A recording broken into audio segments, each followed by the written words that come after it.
Les banques des pays de l'Afrique de l'Est affichent des taux de prêts improductifs de plus en plus élevés. En juin 2017, le Burundi affichait le taux le plus élevé de prêts non productifs de 17,4%, suivi par le Kenya avec 9,9%, la Tanzanie et le Rwanda avec 8,2%, l'Ouganda avait le plus bas ratio avec 6,2%. Selon le test de résistance mené en décembre 2017 par le Comité des affaires monétaires de la Communauté de l'Afrique de l'Est, cette augmentation des créances improductives est consécutive au ralentissement de l'activité économique du fait de la sécheresse prolongée dans certaines régions.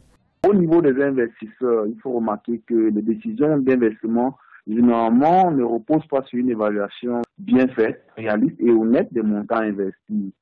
Et que les décisions d'investissement ne devraient pas se fonder uniquement sur le seul critère de retour de la liquidité ou alors de récupération du capital investi. Parce que l'investissement, en plus de rendre sa liquidité, devrait contribuer à la création de la valeur de manière à tirer les autres secteurs de l'économie.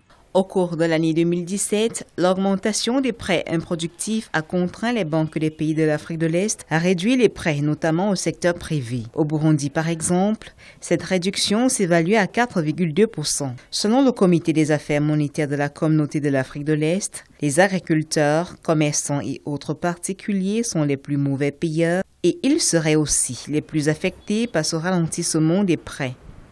Il faut pour les banques déjà une action concertée avec l'ensemble des agents économiques, même des politiques, des autorités publiques qui devraient comme ça prendre aussi des mesures de manière à dynamiser l'épargne pour que l'épargne ne soit plus constituée en grande partie des dépôts à vue qui ne financent réellement pas l'économie.